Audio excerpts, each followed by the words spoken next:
Մենք կվերադառնանք Շուշի։ Այս նախադասությունը անդադար արձագանքում է Եվրախորհրդարանի ֆրանսիացի падգամավոր Ֆրանսուଆ Քսավիե Բելամիի ականջներում, երբ Հայաստան կատարած այցի ժամանակ լսել է, թե ինչպես են արցախցի փոքրիկները իրար շշնջում այս խոսքերը. հուզվել։ Բելամին սա խոստովանում է Armenpress-ին եւ ընդգծում, Արցախից բռնի տեղահանվածների տուն դարձի դուռը վերջնական փակ չի կարող լինել։ Այսօր շատ պարզ ասած մենք պարտավոր ենք պահպանել այն աշխատանքը, որը թույլ կտա նրանց հույս ունենալ, որ մի օր վերադառնալու են իրենց գյուղեր, քաղաքներ, իրենց հողեր։ Նույնիսկ եթե դա թվում է հեռու, նույնիսկ եթե դժվար է, մենք պետք է այդ աշխատանքը պահպանենք, որովհետև խոսքն այդ մարդկանց հողերի, նրանց տների մասին է, որոնք զավթվել են։ Եվրոպական խորհրդարանի հետ միասին ես պայքարել եմ դրա համար։ Մենք պահանջել ենք ստեղծել մի մեխանիզմ, որի միջոցով հնարավոր կլինի հենց այսօր պատրաստվել վերադարձին։ Նույնիսկ եթե այն տեղի ունենա ոչ անմիջապես։ Այդ հարցը պետք է մնա մեր հավաքական տեսլականի առանցքում։ Արցախի հայաթափումից հետո գրեթե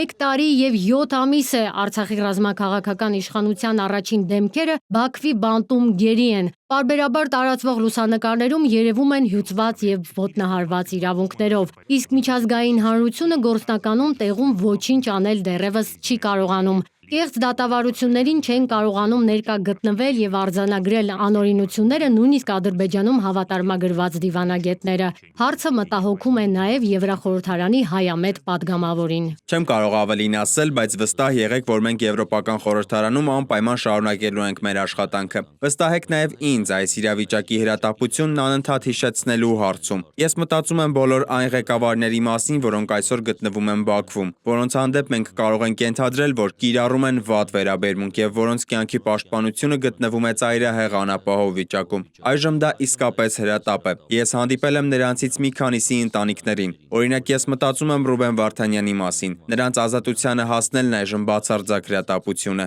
Քսավիե Բելամին նաև խնդրահարույց է համարում Եվրամիության բարձր ներկայացուցիչ Կայա Կալասի այցը Բաքու, այն պարագայում, երբ այդ երկիրը հեռու է մարդու հիմնարար իրավունքների նորմերից։ Եվրոպական խորհրդարանում մենք հյուրընկալել ենք Նիկոլ Փաշինյանին, որը եկել եւ խոսել է Եվրախորհրդարանի падգամավորների առջև։ Դա մեզնից երկարատև ջանքեր է պահանջել։ Մենք մեր մասով ընտրել ենք, թե ում ենք հյուրընկալում եւ դա իհարկե ուժեղ խորհրդանշական նշանակություն ուներ։ Մենք ցույց ենք տալիս, թե որ կողմում ենք այսօր։ Մենք գտնվում ենք այն ժողովրդի կողմում, որը պաշտպանում է իր հիմնարար իրավունքները եւ ոչ թե այն բռնապետի կողմում, որը որոշել է խախտել նույնիսկ իր սեփական ժողովրդի իրավունքները։ Բելամիին անհանգստացրել են նաև Կայա Կալասի այցի արձագանքները, քանի որ դրանով փորձ արվեց բռնապետական բարքերով երկիրը ներկայացնել որպես Եվրոպայի գործընկեր, ինչը լրջագույն հակասության մեջ է եվրոպական արժեքների հետ։